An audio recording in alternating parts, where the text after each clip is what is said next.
We just finished the still life in the studio. I'm super amped. We're all done. I also wanted to announce the merch is dropping May 30th. All the hoodies and t-shirts with my art on it. I've been working on it for a while. It's so exciting. Follow my Instagram to stay up to date. I'll post stuff on YouTube as well. But this video is super epic. There's a lot going on in this video. I'm super happy with it.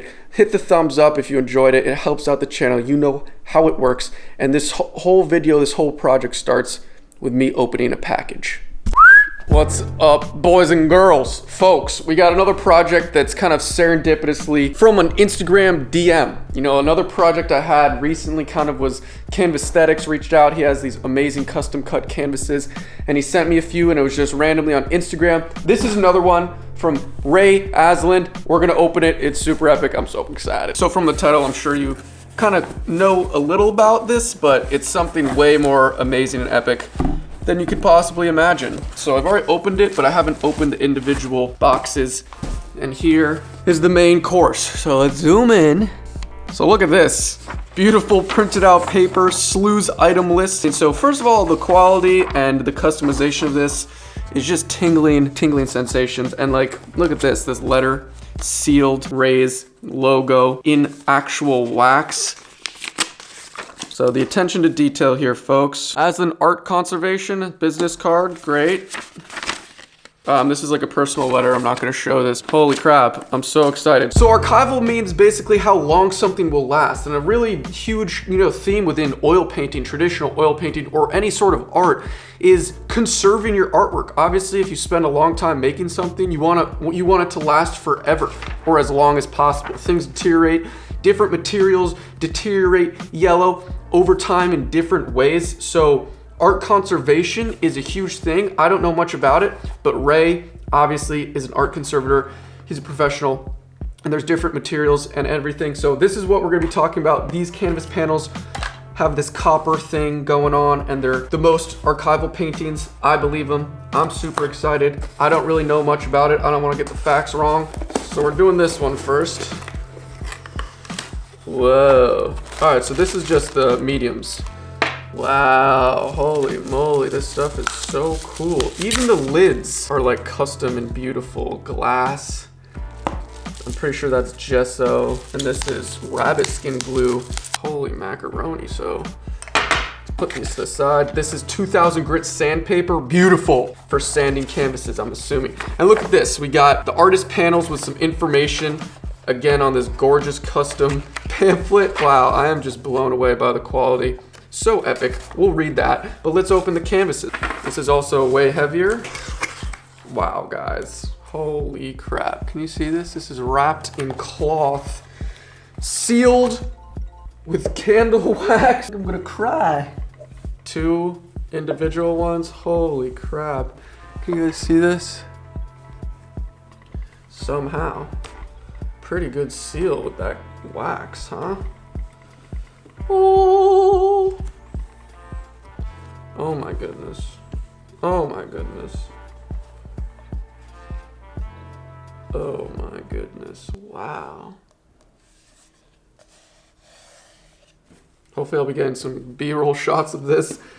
This whole video could just be this unboxing of these gorgeous panels, but we're gonna paint on them. But let me just finish this and then I'm gonna read the pamphlet and talk about it and we'll stop geeking. Oh gosh, dude, holy mackerel.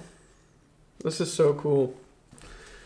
This is so cool. All right, so what we got here is absolutely amazing. We got 2 8x10 wood panels, custom made, stained, absolutely gorgeous. And then both of these panels have a thin layer of copper, the metal copper, highest quality copper you can get. And then those copper sheets are primed with a lead oil ground, the most archival oil ground there is. And there's a lot of chemistry going on here. I certainly don't know. I know a little basic theory of conserving and the materials, but when you use oil paint and you use mediums and the wood fibers and the things you're painting on, it mixes over time and the chemistry of the little chemicals and things happen. That's why, cotton versus linen and the different materials, there's delineations between what's gonna last longer, what won't last as long. And so this is just, these are like vessels to support the oil that you paint on. So you can think of it like that, and these are supposedly the best in the world. I trust them. If you want to learn more, go to Aslan Ray Art on Instagram. You can ask him questions. He's a super nice guy. I'm just really regurgitating what's in this pamphlet. Awesome little history lessons of what the masters did in the 15th, 16th century. So I'm not trying to act like I know it all. I just know a little, but we're gonna paint them. And I was thinking for so long, what am I gonna paint? I didn't want to do a portrait or a self-portrait, but I thought perfectly to paint this scene in my studio, this still life. This is like my favorite 10 by 10 space in the whole world. You know, my art on the wall, the couch, the lights. It's just it's a nostalgic space for me. I don't know how long I'm gonna have in the studio. So we're gonna do a still life on one of these gorgeous pups. They're begging to be painted and last for 500 plus years, hopefully. So I love this little community on Instagram and social media. You know, these things happen because of that. I appreciate it. Let's get weird.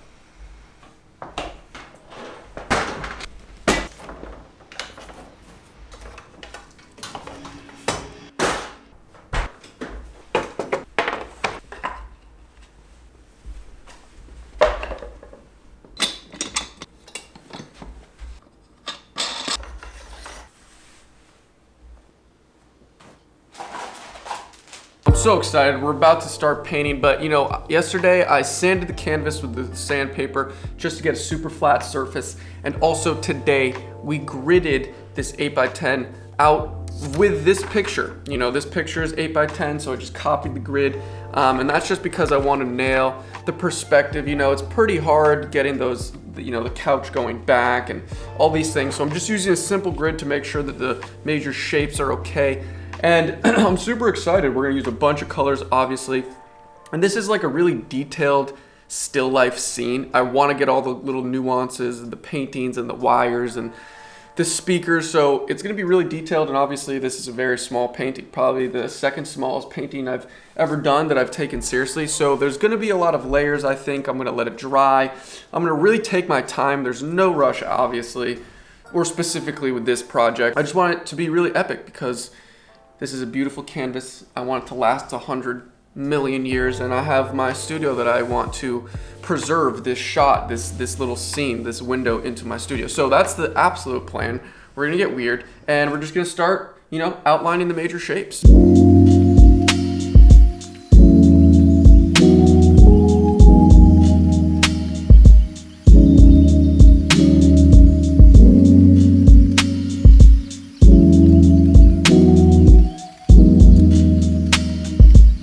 I really have zero experience with still lifes. You know, I think I've done a few little practice things in school a while ago, but I'm considering this my first really big still life project. And I'm kind of taking it the same strategy as I would with normal painting, kind of just filling the whole canvas with a layer of oil paint, not super detailed, kind of letting that dry and then going in for a second pass to fill in the more details, different values and things like that. I'm sure I might do even 3 or 4 more layers, but that's kind of what I'm going with right now. And I don't really know how it's gonna turn out or what the actual painting techniques will be, but I have a lot of different colors. I have a lot of different zones of colors, so it's gonna be a lot of small brush work and a lot of tedious little time. And I'm sure it's gonna look like mush for a while until kind of the very end stages when I put the final things on, but I'm expecting that. I'm super amped, and we're just gonna get started, I guess. And we're off. We got the medium layout in, and I'm just starting to fill in. The beginning, I knew I was in for really just a grand old time of filling in little colors and mixing a bunch of paint. And, you know, portraits, it's really, I usually use limited palettes, which is quote unquote less work. I mean, you can mix infinite amount of colors, but you know, dipping your paintbrush into the, you know, globs of paint is just, there's less to do. And usually also a portrait, it's just you're focused on the face, skin tones, not many variations in color. Here, we got every color in the rainbow. We got every little thing. I'm pretty congested right now because of allergies. I'm getting killed by all this pollen, these alien spores in my brain, but we're rocking and rolling. And there's no rhyme or reason. By the way, I was listening to a podcast. That's why it's blurred. It was just really distracting, flickering back and forth. So I just blurred it out so it was less distracting. I was listening to Tiger Belly and Bad Friends, Andrew Santino and Bobby Lee, my favorite podcasters. Anyways, so yeah, I'm just bouncing around this canvas right now. There's no rhyme or reason. I say it all the time. I'm going to say it in this little update coming up. I'm just trying to fill the panel with a layer of oil paint. get the values, nail kind of the values down, but it's really just the first layer. You got to think of it in layers and sort of passes. And so this is just like local colors in the correct places, trying to figure out the proportions, but no detail, no real accents, no nothing specific. Even though it's so small, everything seems specific. My only plan is to fill in the stuff. And from this point, I was really frustrated because it was just taking so long, and it didn't seem to be going well.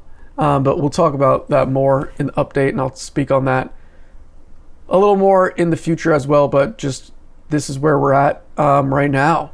So this is where we're at. I've been working on it for a solid amount of time, more than I usually would. It's really challenging. I'm struggling a lot, and like not in terms of the outcome, but kind of how I'm going about painting it. I feel like I'm doing so much work right here and then so much work right here, and there's just so many little spots. It doesn't seem like things are getting done in the amount of time that I'm putting in. I think just in general, I don't have a super good plan and strategy to kind of attack a still life, especially something this small with details, but it's getting done. It's just about doing it and moving to each little detail. And I haven't even gotten to really detailed parts yet. I was just filling in the individual different sections, but I'm at a point where it's kind of all covered with oil paint. If you've watched the videos before, that's what I like to do. And now we're gonna go in for a second pass, more details, more structural things. I wanna get the light from the lamps looking really sexy and all these things, but it's just taking a while, so that's where we're at, and we're gonna get back to work. And yes, we'll certainly get it done, but the process of finishing this painting was filled with road bumps and a lot of emotions. And I know I say that really every painting, this kind of roller coaster of emotions. In the beginning, you're feeling confident, excited, and then you kind of hit this valley of doubt, uncertainty, and kind of, not coming out successful like you hoped. And so this painting was just like that, except a little more intense, maybe ×2, and more on the negative side. It's super easy to kind of just watch this time lapse and see that it's just going maybe smoothly because it's so quick, like 2 minutes, but in real life it takes so long. It's so much more slower, and there's just more time to think and ponder what you should do next. And I was just really uncertain with the steps I was taking, and if I was kind of making things worse before making it better, because a lot of times in oil painting, things kind of look bad until you get to a stage and you kind of have to push through that. And this was kind of just super uncertain. Like with portraits and stuff, I'm super confident with the order of operations and everything and the strategy. This is just something else, and I was just unfamiliar. I think I just really underestimated the amount of work and mental focus that this took. It was so small, so much detail, so much little brush work. It was such a slow process, again, even though it looks quick. But I made the commitment to myself, which I had in the back of my mind, to put in as much work as it took. And this was not just some practice painting. It was a serious piece memorializing the studio, so I knew I was going to do whatever it took to make it to a point at which I thought it was great and successful. And I finally did arrive there after a lot of time and work. I was really happy with it. I love the couch. I think it's my favorite part. It's like the strongest part of perspective, I think. The desk and speakers are a little wonky, but I also love the warm yellow light. And I'm just happy with it. I really stuck it out, but it was certainly a stressful painting, and I was in between projects working on this for a week. And so, yeah, venting it out. I just wanted you guys to know how I felt. But crazy project. I'm super happy I did it. Let's talk about some more. That's all she wrote. We're all finished. I'm super happy with the outcome. Like I said, I've been wanting to paint kind of my studio in some sort of still life way for such a long time. I'm so grateful to Ray Aslan for sending me this amazing canvas panel, handmade, super archival. And I thought it was such a cool idea, and it linked perfectly with my passion for the studio and like what I've built, and I wanted to memorialize it in some way. And then he sends me these super epic panels that are meant to last a while, the longevity, so that kind of motif of lasting forever. I want this memory, this scene in my studio to kind of last forever. Hopefully I'll be in here for a while, maybe I'll move, who knows what's gonna happen, but now I have this corner shot of the couch, my paintings, the kind of gallery corner, memorialized on this beautiful panel that should last 100 million years. And I'm just super happy with it. I mean, the end product, I'm happy right now, but the whole process, like I said in the voiceover, was an absolute struggle. It took so long. I was fumbling around. I didn't really know the strategy, the order of operations, and the techniques for kind of still lifes. You know, the perspective of the couch is fine. It looks okay, but just the process was kind of a struggle, and it was just like a roller coaster, and that happens sometimes, and I was super aware of it, you know, using a million different colors, using small bristle brushes, and just getting so confused and caught up with all the details. And it's one of those things where you could keep working on it forever. You know, you could always fill a little more details in. I'm happy that I got that amount of detail. You can see it for yourself, you know, but that's how I feel about it. I'm just happy I did it though. So it's all of the emotions, I guess you can say. Pretty standard. I say it kind of every sort of painting, but you know, this is super small. It's like the size of my hand, you can see. But that's it. I don't know what else to say. I think this was a longer video. Shout out to my patrons, giving them behind the scenes. You know, check out my Patreon page. We do private Discords. We're doing monthly art prompts, exclusive access. You know, I'm doing live chats and live feeds with them. So check that out if you're interested. Thanks again for watching. Subscribe to stay tuned, and we'll see you in the next video.